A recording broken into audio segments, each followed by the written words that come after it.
debería ya de conformarse un estado ya soberano, y es cuando se llama Mariano Urrea se reúne en el Rosario, Sinaloa, y convence a las familias, porque el Rosario, Sinaloa en aquella época representaba uno de los lugares con mayor economía, con mayor presencia en ese sentido, y es donde se concentraban enormemente pues muchas familias y mucho de la movilidad que le daba vida a esta región novohispana del noroccidente.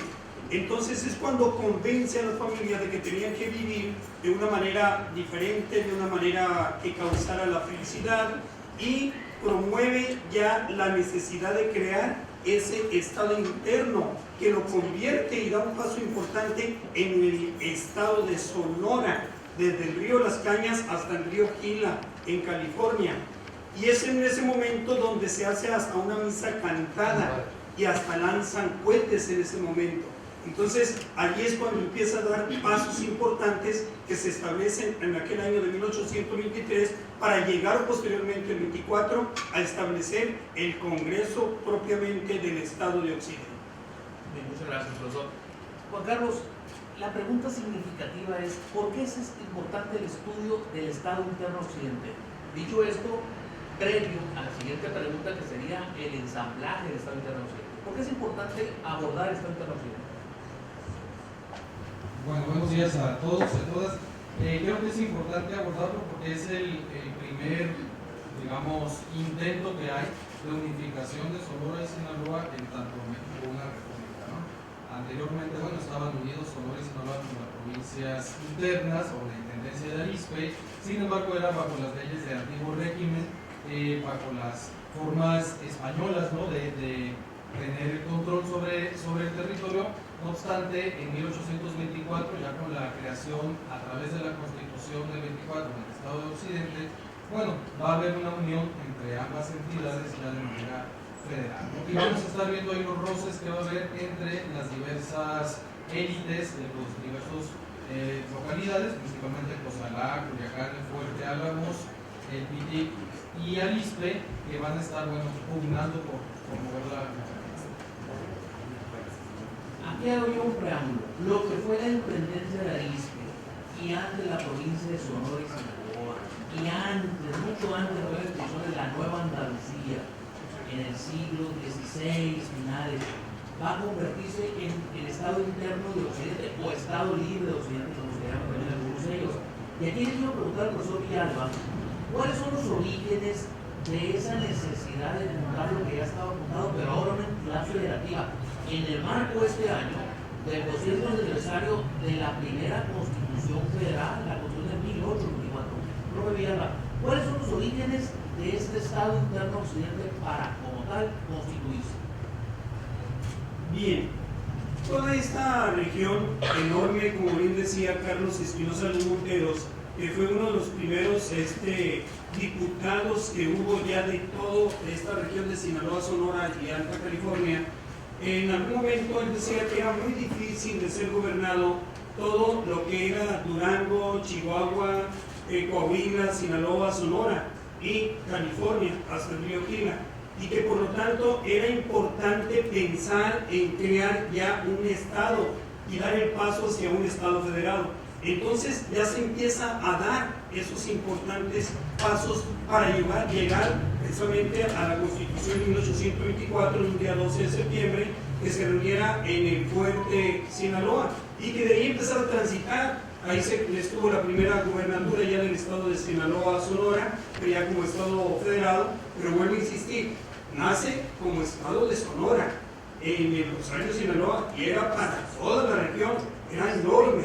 Entonces es necesario dividir para que pudieran llegar las normativas.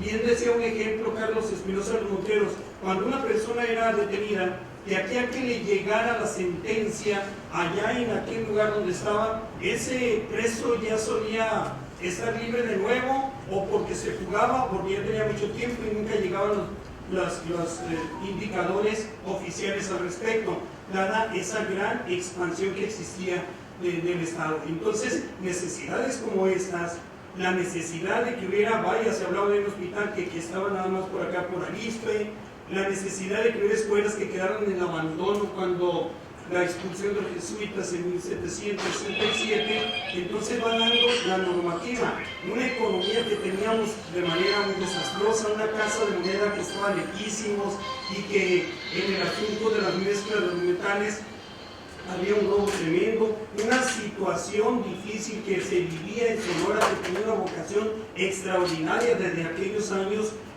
con la tendencia hacia el desarrollo ganadero, pero que los apaches era una de las cosas que más le afectaba a Sonora y que azotaban por la región. Y ves cuando se forma por Alejandro García Conde el presidio en Arispe, donde tuvo más de 850 soldados, y son los que empezaron a actuar y empezaron a darle orden y empezaron a someter y a detener esa parte de los apaches. Situaciones como estas, la minería, caminos desastrosos, la distribución de la tierra de manera desordenada y en extensiones exageradas, hizo que se tuviera que dar el paso para tener orden a través de un Estado federal.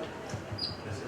Doctor Luis, la dilatada extensión de este tren interno occidente iba desde el río Vira, que está bajo de Phoenix, hasta la frontera histórica Sinaloa-Nayarit, el río Las Cañas, las explosiones indígenas con los yaquis y los mayos, la rebelión de Juan Banderas, la expulsión de los españoles, los duelos de élite Sonora, Sinaloa, la lucha por la capital, el fuerte, Cozalá, Álamos, etc. Como que es un cóctel que conspiraba contra la viabilidad de un Estado que nace con una cláusula, 6 años y no podrán separarse, la Constitución así lo decía. Pero al final de cuentas, de tu percepción, ¿cuál crees que fue el elemento o el factor determinante para que se fuera agriando, por así decirlo, el Estado interno? Bueno, en aquel tiempo hablaban de la Alta Sonora, que es ahorita Sonora, ¿no? Y la Baja Sonora, coloquialmente decían los documentos, conocida como Sinaloa. Entonces hablamos de una alta, de una baja Sonora. Lo que fue agriando la unión de ambas entidades fue principalmente el problema que la Alta Sonora, actualmente Sonora, tenía con las incursiones indígenas, ¿no? Sinaloa no padecía de incursiones apaches, de levantamientos yaquis, de ataques de vez en cuando de los seris. Entonces, digamos, el dinero que se recaudaba, las rentas de Sinaloa, que eran por mucho más altas que las rentas de Sonora, estaban destinadas o se querían destinar al mejoramiento del Estado, ¿no? al crecimiento, al desarrollo de la entidad, mientras que en Sonora gran parte del recurso que entraba en las arcas, que era pues, bastante menor al de Sinaloa, tenía que irse a combatir a los apaches, principalmente a los apaches y también a los alzamientos yaquis y mayos.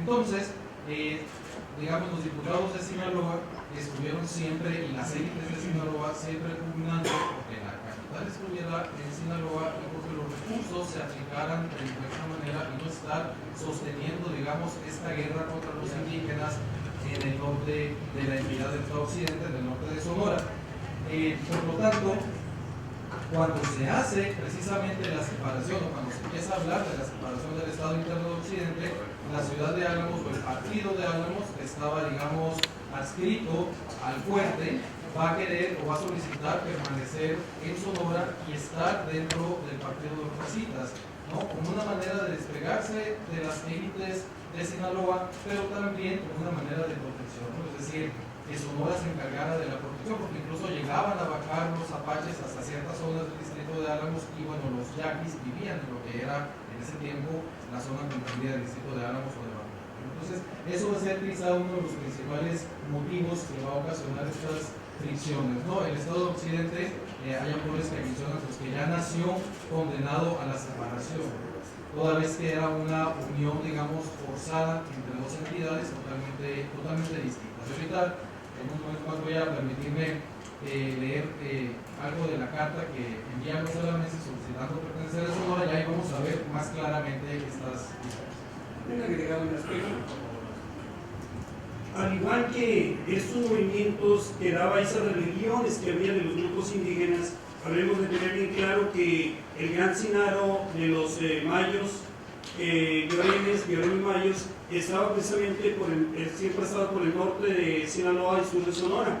Y ahí tenemos también la gran sublevación Yoreme que se vivió en el norte de Sinaloa, en donde hubo 6 pueblos indígenas que se rebelaron después de la salida de los jesuitas, que fue el 17 de junio, vientos de junio le llaman esa parte, 17 de junio de 1769, donde los Ahome, los de San Miguel, Mochicahui, Sibiricoa, Tehueco, Charay, se rebelaron y hubo unos castigos muy crueles de lo más que pudiéramos imaginar, como lo plasma Fortunato López en uno de sus libros. Pero también le tocó a Alejo García Conde tener una actuación importante en el norte de Sinaloa para poder apaciguar esa parte, ese levantamiento de Yoreme, y también le tocó apaciguar en esas incursiones, porque antes se había dado ya un movimiento entre González Hermosillo y Pedro Villescusa en el Rosario, Sinaloa, y es cuando actúa Alejo García Conde y logra apaciguar también a los grupos indígenas del rumbo de Badiraguato cercano a Culiacán. Aquí le hacer una pregunta a los dos, porque los dos son cronistas, es decir, guardianes y sacerdotes de la memoria de sus pueblos. ¿Se llegó a generar una identidad entre la población del Estado Eterno Occidente? Es decir, no sonorenses, no sinaloenses, que es la más sonorense. Somos occidentales, por así decirlo. Se llegó a formar una identidad a partir de la convivencia, los lazos, los parentescos, los intereses económicos, la gastronomía, el clima, la solidaridad de la región, etc. ¿Sí? No, nunca hubo una identidad como occidentales, ¿no? Había una identidad como sonorenses, como sinaloenses, y más bien incluso identidades regionales, ¿no? De Álamos, de Ures, de Culiacán, pero no una identidad como tal occidental. De hecho, bueno, lo que sí va a haber va a ser una identidad incluso no mexicana, sino más bien americana, ¿no? Es decir, una identidad de los herederos de esta Nueva España, y que va a dar como resultado precisamente el decreto de expulsión de los españoles de todo el territorio en 1828, ¿no? El 12 de febrero del 28, la gente va a tener un miedo a que España reconquiste México, pero también van a tener una serie, digamos, de rencores hacia los españoles peninsulares, que eran los que habían detentado el poder durante todo el periodo colonial hasta 1821, que se declara la independencia, pero todavía lo siguen teniendo en los años posteriores, siguen siendo las élites. Entonces empieza a haber una serie ahí digamos, de recelos hacia los peninsulares, ¿no? En Hermosillo, el doctor Arundraqueda justamente lo recoge en uno de sus trabajos. En Hermosillo va a haber una revuelta contra los españoles hacia fines de 1827, y en diferentes puntos de la entidad, en Altar también, por ejemplo. Entonces, finalmente el 12 de febrero de 1828 se decreta la expulsión de los españoles de todo el territorio del estado de Occidente, y eso, bueno, va a ir cohesionando a los sonorenses, a los sinaloenses, pero en un sentimiento de pertenencia a esta naciente nación, valga la redundancia, ¿no? Este México que apenas están haciendo, y desde luego también lo van a hacer, además de por un, digamos, incipiente patriotismo, pues si quitamos a los españoles, y los españoles peninsulares se van, que la mayoría eran ricos, pues quedan, digamos, estos nichos de oportunidad para estas élites, estas clases medias o estos españoles criollos o mestizos que había en Sonora y Sinaloa, pues puedan ocupar esos espacios, ¿no? Y lo mismo va a ocurrir con algunos extranjeros que ante la expulsión de los españoles van a lograr ocupar esos nichos. Uno de ellos van a ser la familia Camus, por ejemplo, en Guaymas, y la familia de este norteamericano Juan Alfredo John Alfred Robinson, que va a estar como agente aduanal en Guaymas, ¿no? Entonces, va a haber aquí una serie de oportunidades a partir de este patriotismo, pero realmente nunca va a haber un sentimiento de pertenencia al Estado de Occidente como tal. Profesor Villalba, opinión al respecto. Bueno, considero muy importante mencionar que para esa época había personajes que estaban muy hermanados entre ambas entidades, propiamente como una situación meramente regional. Y podemos ahí nosotros mencionar, por ejemplo, un personaje importante, Rafael Campoy, de Álamos, Fray Diego Bringas Manzaneda, de Álamos también, Juan López Portillo, de Rosario, Sinaloa, Nicolás Catayaud, de San Sebastián, de la Concordia, Juan Bautista Salgado, de Copala, que fue el pacificador de la nación yaqui, Carlos Espinosa Monteros, que fue un destacado hábil orador y político, Entonces, de alguna manera estaban muy hermanados estos grupos y este tipo de personajes, tan así que cuando se crea el primer estado ya propiamente, encontramos con que los diputados eran 7 de Sinaloa, eran 4 de Sonora, pero me llama la atención los nombres, como encuentro como que eran 2 hermanos, ¿no? Entre, por ejemplo, por Sonora estaba Tomás Escalante, Francisco Velázquez, Jesús Almada, Manuel Escalante Arbizu y Francisco Escobosa. Y por Sinaloa, Francisco Rantia, Antonio de Guiarte, Antonio Fernández Rojo, Manuel María Álvarez Buena, Carlos Espinosa de los Monteros y Luis Martínez de Bea. Entonces vemos cómo están hermanados los Martínez y también los Fernández Rojo, entre ambas entidades, representando a una diputación distinta, una de Sonora y una de Sinaloa. Bien.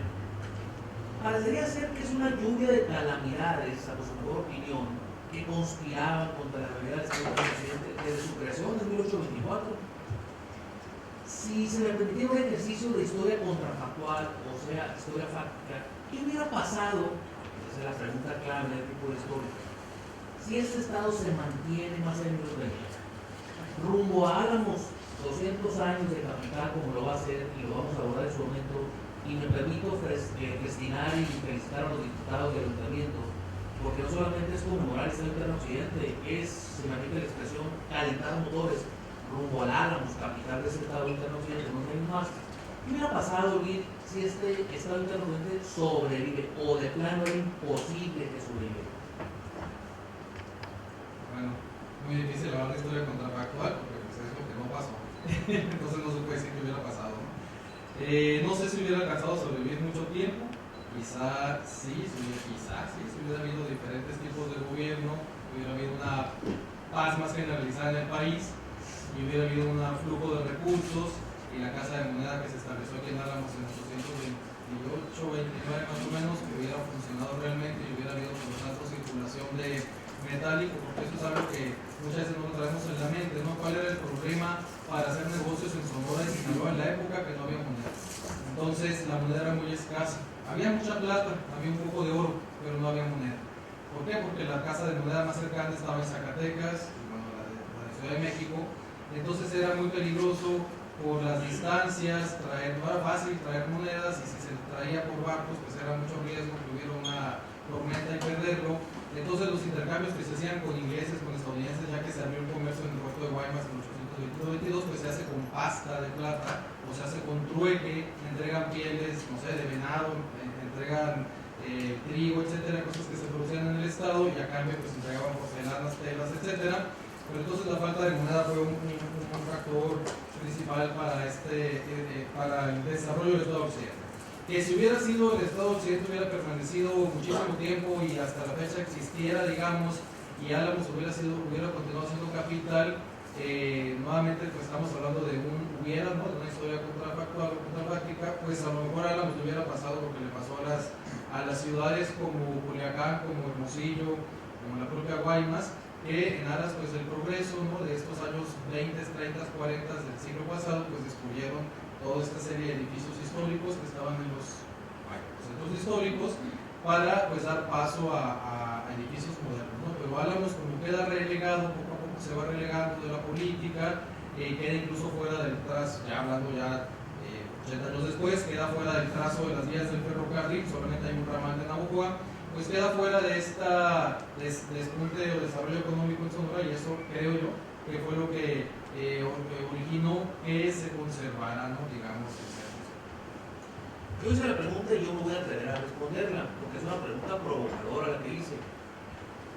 Para pasarle la palabra a profesor Villalba. Yo creo que no había prosperado. No estaba consolidado un modelo de desarrollo económico basado en la propiedad del corte productivo capitalista, no estaba la inversión que pueda consolidar por fiato, las vías de comunicación eran muy pobres, eran de herradura o caminos de tierra, no estaba la población asentada en los grandes polos de desarrollo con las lugares agrícolas como en la actualidad, y en fin, una gran inestabilidad. Creo que era una invitación a que el coloso del norte se engulliera a este Estado Interno Occidente, como todo lo va a intentar a través de tercero con el filibusterismo, que es uno de los fenómenos del siglo XIX, en fin. Pero la pregunta es retadora. ¿Qué hubiera pasado si nos obliga a pensar si hubiera funcionado? Y aquí le quiero preguntar al profesor Villalba, la perspectiva de los sinaloenses cuando empieza a desmoronarse el Estado interno occidente rumbo a la siguiente etapa o capítulo de este conversatorio, que es el fin del mismo. Aquí me gustaría citar precisamente a un autor sinaloense, un gran historiador, que en 1957 escribió precisamente el libro del Estado de Occidente, el maestro Antonio Nakayama Arce. Y en la parte final del libro, yo quisiera pues citarlo textualmente cuando dice, y esto nos da idea precisamente de esa parte factual, cuando dice, la ruta estaba trazada y solo faltaba el esfuerzo de los hombres que habrían de ensancharla. Las gentes del noroeste, que habían sufrido sed de libertad y justicia en un lento peregrinar de 3 centurias, avistaban un porvenir esplendoroso para el naciente estado, pero esto no era más que la fascinación de un deslumbrante espejismo, fruto de su euforia política y social. Si les parece, vamos platicando del declive, es decir, cómo el Estado interno de Occidente empieza a tener carburaciones mal coordinadas, empieza a tener estrés político rumbo a ese transhumante cambiar de capitales. Aquí hay una pregunta para cualquiera que le guste contestar, para platicar precisamente de la constitución de Álamos como capital. Un asunto de pleito entre élites, el cáncer que acabó con el Estado interno occidente, a final de cuentas, ¿no? Sí, bueno, se supone, o bueno, se menciona por algunos autores que uno de los principales generadores de conflicto fue Francisco Iriarte, ¿no? Un sinaloense que, bueno, quería como detentar el poder a tal grado que incluso traslada la capital a Cozalá en 1826, más o menos, si mal no recuerdo el año. Y bueno, están las pugnas ahí entre las élites, precisamente, pues cada vez se hace más hacia el sur la capital, queda más alejado de lo que actualmente es Sonora, por lo tanto las élites de Arizpe, de Pití, de Juárez también, y de Álamos, pues están pugnando porque la capital se traslade más hacia el norte y que estén más cercanos, pues para contener los ataques principalmente indígenas, ¿no? Entonces, empieza a haber ahí digamos, un jaloneo, gritos y sombrerazos, es lo que fue Armada en uno de sus libros. Y finalmente, en noviembre, el 24 de noviembre del 827, se determina que Álamos pues, va a ser la capital del estado, ¿no? Y se establece que para enero del 828 todos los poderes se trasladen hacia este lugar, el Congreso y el Ejecutivo, como una manera precisamente de debilitar estas élites en Sinaloa. Ya una vez que el Estado de Occidente, bueno, que el Congreso, el Ejecutivo, que todos los poderes se instalan aquí en Álamos el 10 de enero, 9 días después van a emitir un decreto, el decreto número 42, donde elevan de categoría hasta entonces conocido como Mineral de Álamos y lo nombran Ciudad Concepción de Álamos, que va a ser su primer nombre, digamos, ya formal o ya oficial, ya a través de un decreto. A partir de entonces Álamos pues, tiene esta categoría de ciudad y va a ser, a la vez que llega a la capital aquí en el Estado Occidente, pues empieza precisamente este declive, ¿no? Ahorita me adelantaba un poco por lo de la expulsión de los españoles en el febrero del 828, que se les dan 30 días para que salgan los españoles que a veces tenían 10, 20, 30 años viviendo aquí, tenían que vender todo, vender reses, vender haciendas, vender todo lo que tuvieran y en 30 días tenían que salir del estado. Obviamente va a haber una serie de inconformidades, de quejas, de pugnas, pero finalmente muchos españoles, más de alrededor de 50 españoles van a salir de la entidad. Va a haber algunos con los que se van a cebar principalmente, como va a ser este señor, se llama el nombre, pero es Gándara, el papá de María Gándara, era un español. Y él incluso, el propio gobernador va a dar la orden de que salga Gándara, Gándara fundador de la familia, del estado. Entonces, ¿qué va a pasar? Que va a haber una fuga enorme de capitales. De hecho, Juan Alfredo Robinson en Guaymas va a decir que se está yendo como lo mejor de Sonora, lo mejor en el sentido de que era la gente que pues impulsaba la industria incipiente, impulsaba la agricultura, la ganadería, ¿no? Tenía muchas relaciones. Ahorita que el compañero de hecho se hablaba de este hermanamiento, bueno, más bien eran como estos lazos de parentesco, ¿no? De consanguinidad que había entre la Alta y la Baja Sonora, y también estos lazos con relación a los negocios, ¿no? Pero va a ser la expulsión de los españoles, quizá que se simbra, ¿no? al Estado, incluso expulsan hasta franciscanos que eran españoles, pero que bueno, ejercían solamente el ministerio en el norte de Sonora. Entonces hay nuevamente una segunda orfandad de muchos indígenas, de muchas misiones, primero por la expulsión de los jesuitas y posteriormente por la expulsión de algunos franciscanos españoles. Entonces esto va a venir a desestabilizar aún más al Estado interno de Occidente. Profesor Villalba, es lo Marcos Medina Busco, que ha ahondado en el estudio legislativo, es decir, del poder legislativo del Estado interno occidente. ¿Hay un equivalente, hay estudios al respecto de Sinaloa sobre el rol del Congreso en su momento del Estado interno occidente? El escritor Héctor R. Olea, de Badiraguato, tiene algunos escritos muy relevantes con respecto a los trabajos del Congreso del Estado de Occidente, que en su momento se estableció aquel 12 de septiembre de 1824 en la ciudad de Fuerte, y hace una comparativa precisamente del contenido de los avances que estos presentaron en cuanto a decretos contra los que ya se estaban dando a nivel nacional, y se daban cuenta de que tenían un alto nivel de reconocimiento social, porque estamos hablando de que el Congreso de Occidente solamente sesionó un año con 17 días, y en ese año 17 días tuvo 42 decretos, y uno de ellos fue decretar y elevar a Villa Altiquic, pero también hablaba de crear escuelas, de pagar maestros, de ayudas sociales.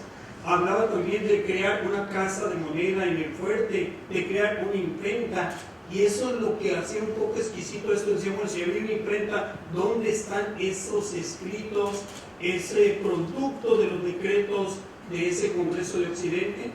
Tiempo después, en algún momento se publican a nivel nacional, porque estaban en los archivos allá en la Ciudad de México, y se dieron cuenta que podían hacer sus comparativos y darse cuenta del nivel que tuvieron nuestros diputados, que trabajaron incansablemente en tan poco tiempo para tener ese alto número de decretos y esa obra tan importante en beneficio de ambas entidades, que en aquel momento éramos solamente.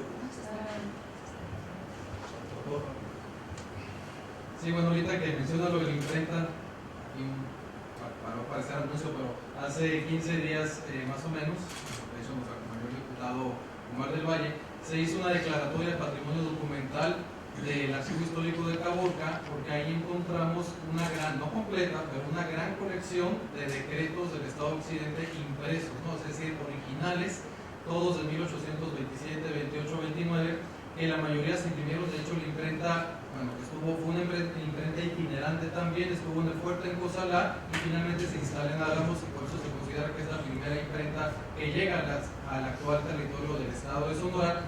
Y bueno, se acaba de hacer esa declaratoria por parte del gobernador de una serie, ahorita no me acuerdo exactamente la cantidad de decretos que están allá en original. Hemos encontrado también otros decretos impresos originales en algunos ayuntamientos, en algunos archivos municipales. Y de hecho le traigo al alcalde, más que lo que tiene el carro, le traigo unas reproducciones facsimilares de estos decretos, que los traigo aquí en la presentación, de cuando se declara Álamos capital y cuando se eleva a ciudad, unos facsimilares de los originales que encontramos precisamente en el archivo de Puebla. Entonces, sí va a haber un gran impulso, van a tratar los diputados de lograr un avance, pero no se va a alcanzar plenamente, ¿no? Por ejemplo, cuando se disuelve el Estado de Occidente, pues precisamente Sonora se queda sin imprenta y tiene que mandar incluso maquilar los decretos hasta Chihuahua, ¿no? Para que se impriman allá y se manden.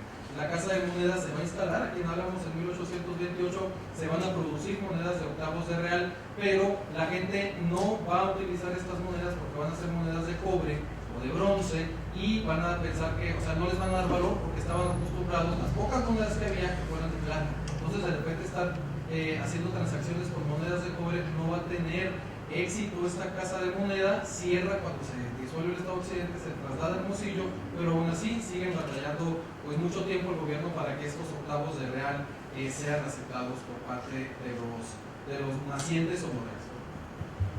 Rumbo a la conclusión de este conversatorio y rumbo a la cancelación del Estado interno occidente, ¿qué les parece si platicamos un poquito sobre ese tobogán de salida ya, que sería los meses previos a 1829, 1830, donde el Estado del Occidente parece que encuentra su requiem. Y me permito preguntarle a los ponentes aquí, ¿cuál era, a fin de cuentas, fueron los inicios de ahí se venía el fin, la caída del Estado del Occidente? Bueno, es que más que hablar en lo personal, en la percepción de una caída propiamente, estaba escrito que el Estado de Occidente tenía que durar 6 años para de esa manera poder provocar la separación de Sinaloa y Sonora. Y en aquel momento, cuando Francisco de Iriarte, por ejemplo, con una gran influencia económica, porque era una persona que tenía bastante forma de llevar la vida, con sus minerales en Rosalá, él decide, se lleva del fuerte como si nada la capital por allá, luego se la traen, dada la presión y se viene a Álamos, y no en vano fue que vinieran a Álamos, porque Álamos, a pesar de que era una población pues carente de abundante agua, había pues también una floreciente minería que tenían pues dentro de lo que era la ruta de las diligencias entre el fuerte Sinaloa de Leiva, Mocorito, Culiacán, de tal manera que aquí es donde se concentraban también los vecinos más acaudalados. En Álamos había una iglesia que era muy renombrada en aquel momento, una iglesia de 3 naves, que era muy hermosa, muy embellecida, muy aseada, y que era un distintivo importante de toda la región, y que había en Álamos, y este es un dato muy relevante y no creo que haya cambiado, que había una población muy progresista, una población muy dada a la unión y a la civilidad. Entonces, en realidad, el cambio se tenía que dar de acuerdo al establecido previamente, que en 6 años, y fue como en enero del 31, en enero del 31 es cuando ya se dividen Sonora y Sinaloa. Las fronteras es una forma de abordar el estudio de la cartografía histórica. Cuando el Estado del Occidente desaparece, es un proceso de liquidación, en todos sentidos. Y la pregunta que empieza a subyacer es, ¿dónde va a quedar? Te preguntaría, Juan Carlos, ¿qué hizo que Álamos quedara del lado sonorense? Y le preguntaría a Villalba, como sinaloense que es, ¿por qué no pudo evitar el partido de fuerte que le segregaran Álamos y Sonora? Es hablar de la separación del Estado Occidente. Los alamenses de entonces siempre manifestaron su deseo de quedar del lado de Sonora, ¿no?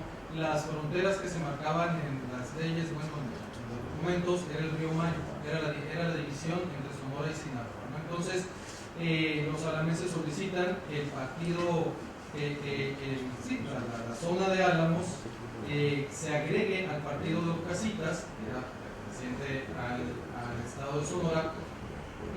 Yo, bueno, por lo que he leído, por lo que he podido ver, creo que uno de los principales motivos era precisamente que en Sinaloa había poblaciones con riqueza, con bastante gente, ¿no? O sea, con bastante población, con bastantes habitantes, y en cambio Sonora era una tierra mucho más despoblada, mucho más sola, y la élite alamense, desde mi punto de vista, pues veía como más factible poder triunfar y poder progresar y mejorar en una tierra que prácticamente la podían casi colonizar, ¿no? Principalmente las zonas de los valles.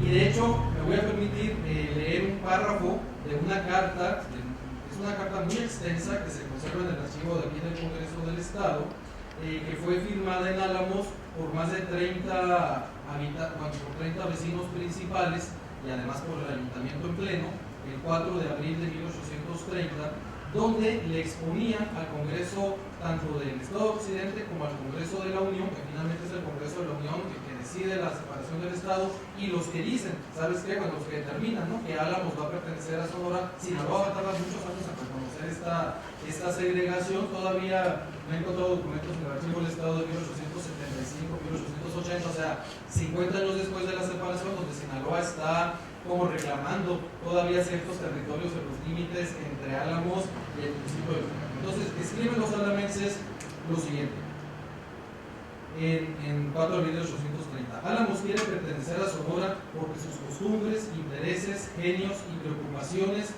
se identifican mejor que con Sinaloa. Álamos quiere pertenecer a Sonora porque a muy corta distancia le queda el hermoso puerto de Guaymas, que con él labrará sin duda el engrandecimiento y prosperidad aún plena. Álamos quiere pertenecer a Sonora porque a sus puertas tiene los ríos Yaqui y Mayo, con la esperanza de recoger en todo su vigor los frutos de que son susceptibles. Álamos quiere pertenecer a Sonora porque ésta es muy capaz de ministrarle los renglones de primera necesidad sin pensiones exorbitantes. Álamos quiere pertenecer a Sonora por tener siempre segura su existencia, aun cuando se intentara por los indígenas repetir los desastres de los años 25, 26 y 27. Álamos quiere pertenecer a Sonora porque conoce que no le hace falta a Sinaloa, al mismo tiempo que Sonora sin él será problemática en elección en un estado soberano. Y Álamos, en fin, quiere pertenecer a Sonora porque como pueblo libre manifiesta lo que le es más conveniente. A partir de esta carta, el Congreso, tanto del Estado como de la Unión, pues acceden a la solicitud de los alamenses, y por eso yo siempre he dicho que los alamenses son, o somos, sonorenses por decisión en este caso. José Villalba, ya para concluir, a manera de conclusión, ¿cuál sería usted una reflexión final que nos quisiera compartir sobre todo lo que se ha debatido y de innumerables temas que es difícil en estos minutos poder abordar y que seguramente rumbo al Álamos capital de 5 años más se habrán de hacer? ¿Cuál sería la conclusión que usted nos compartiría? Bueno, alguna precisión, creo que es muy importante, empecemos con un minuto. Decirles que en una de las referencias bibliográficas que tenemos, nos damos cuenta que la Diputación sinaloense, cuando se reúne para determinar qué iba a pasar con el límite de Sinaloa y qué iba a pasar con el destino, rumbo, historia de Álamos, los diputados sinaloenses no hacen la mayoría, a pesar de que eran más, porque tenía más poblaciones y más pueblos, más desarrollo de Sinaloa y más actividad económica, aún así no se presentó la Diputación sinaloense suficiente para hacer la defensa correspondiente, y Álamos, aparte de todo lo que se acaba de decir aquí y todo su deseo de ser parte de Sonora, pues ahí quedó directo porque la Diputación sinaloense fue insuficiente. Quiero comentar que ha sido un verdadero placer estar aquí con ustedes y compartir esto que poquito, de lo poquito que vamos aprendiendo en la vida, y ser parte y meterme aquí con ustedes, con los sonorenses, a hablar de Sonora, pues créanme que es un reto muy, muy bonito, muy hermoso. Yo agradezco mucho la bondad que han tenido por escucharme y agradezco mucho la invitación que me han hecho, y también a mis amigos del Seminario de la Cultura Mayo Navajoa, que siempre nos están invitando y estamos dispuestos a colaborar de manera muy hermanadamente. Muchísimas gracias por la bondad de escuchar.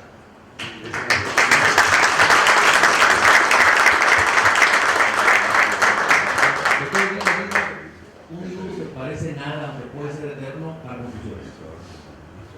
Muchas gracias. Decía un investigador que los minutos ya no nos hacen comandos, es que no alcanza para decir lo que uno quiere decir.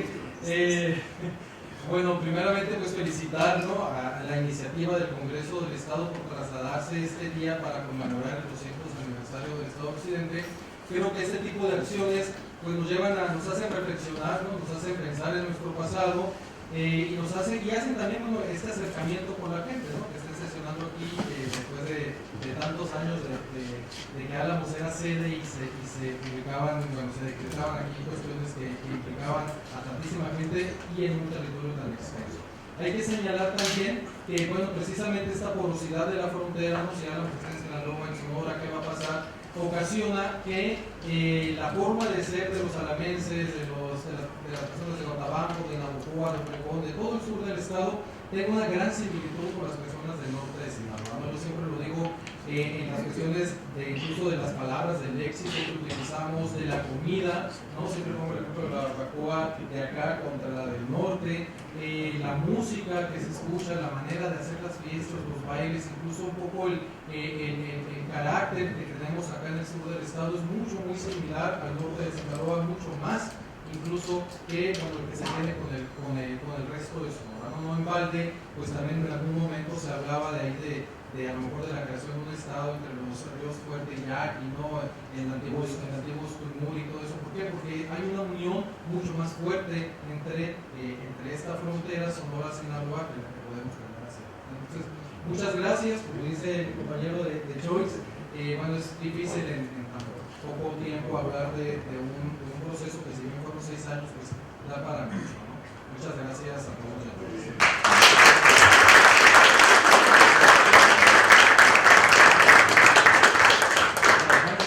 Esperando haya sido un conversatorio de su agrado, un conversatorio que nos haya ilustrado y que nos haya abierto el apetito por la historia. Quiero felicitar a los compañeros Juan Carlos y el profesor Alba su generosidad por atender la convocatoria, pero en particular quiero felicitar al Congreso del Estado y al municipio de Álamos. Y de manera muy particular y con todo respeto y cariño a mis amigos Claudio y Samuel, porque gracias a su apoyo, a su auditoría, ha sido posible que el Congreso viniese a sesionar y que esta sea una fiesta cultural, no solamente legislativa. Le deseamos lo mejor de lo mejor y agradecemos su asistencia. Muy buenos días.